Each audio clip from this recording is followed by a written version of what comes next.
A Superior utility company is hoping to make some upgrades to their water treatment facility. Superior Water, Light and Power, or SWL&P, announced their plans to update the water filter at their treatment plant.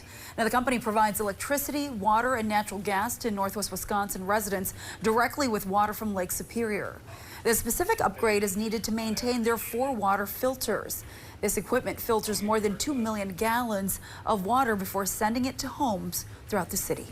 The filters that we have are really at end of life. So this is a safety and reliability project that's really necessary to maintain the reliability and the high quality water that we have in Superior. The estimated cost of the project is nearly $5 million. It does still need approval by Wisconsin's Public Service Commission. If approved, construction could begin this summer.